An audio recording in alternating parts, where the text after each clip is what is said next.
আসসালামু আলাইকুম ওয়া রাহমাতুল্লাহি ওয়া বারাকাতুহু। আউযু বিল্লাহি মিনাশ শাইতানির রাজীম। বিসমিল্লাহির রহমানির রহিম। হ্যালো শ্রোতারা, আজকে আমি আপনাদের কাছে যে গুরুত্বপূর্ণ টপিকস নিয়ে এসেছি এটা অবশ্যই আপনারা শুনতে হবে, মনোযোগ দিয়ে শুনবেন। তাহলে অবশ্যই আপনারা অনুধাবন করতে পারবেন, বুঝতে পারবেন। সব কিছুর একটা টপিকস আছে, টপিক্সের নিয়ম অনুসারে থাকতে হবে। তাই টপিক্স নিয়ে আলোচনা করতেছি আমরা। আজকে যে টপিক্সটা আলোচনা করব সেটা হচ্ছে শাফাআত।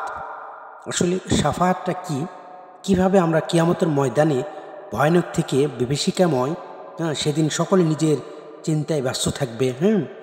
এটা আমরা কিয়ামত থেকে কিভাবে শাফাআত পাবো সেটা আল্লাহ পাক রব্বুল আলামিন কোরআনেও বলেছেন, এবং সেই সম্পর্কে আমরা কোরআন আয়াতের অর্থ সহ বর্ণনা করব।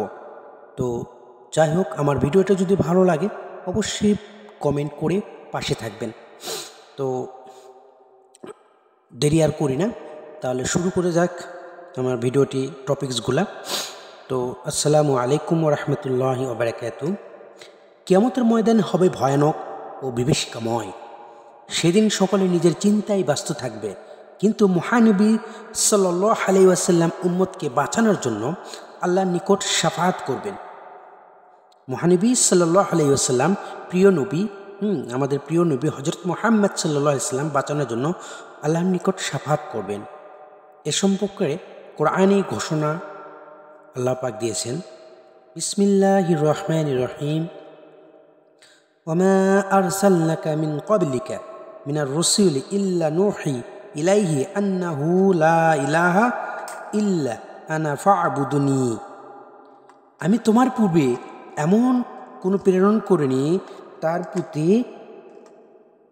তার প্রতি এই ওহী ব্যতীত যে আমি ব্যতীত অন্য কোনো ইলাহা নেই, সুতরাং আমারই ইবাদত করো। এবং অন্য এক আয়াতে আছে, আকালু আত্তাখাযা রহমানু ওয়ালাদান সুবহানাহু বাল ইবাদুন মুকরিমুন। তারা বলে, দয়াময় আল্লাহর সন্তান গ্রহণ করেছেন, তিনি পবিত্র, তিনি মহান, তারা তো তার সম্মানিত বান্দা।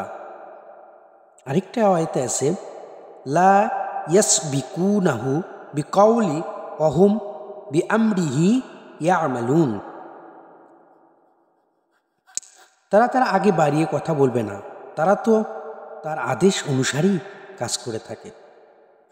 ইয়ালামু মা বাইনা আইদিহিম ওয়া মা খালফাহুম ওয়া লা ইয়াশফুনা ইল্লা লিমান আযতাযা ওয়া হুম মিনাল খাশিয়াতিহি মুশফিকুন। তাদের সম্মুখে পশ্চাতে যা কিছু আছে তা তিনি অবগত। তারা সুপারিশ করে শুধু তাদের জন্য, যাদের প্রতি তিনি সন্তুষ্ট, এবং তারা তাতে ভয়ে ভীত এবং সম্ভ্রান্ত।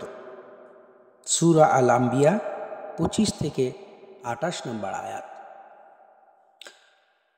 তো হ্যালো বন্ধুরা, আমরা যে উপরিল্লিখিত আয়াত দ্বারা বুঝতে পারলাম যে আসলে কিয়ামতের ময়দান ভয়ানক একটা বিভীষিকাময়, যেটা সকলের চিন্তায় ব্যস্ত থাকবে।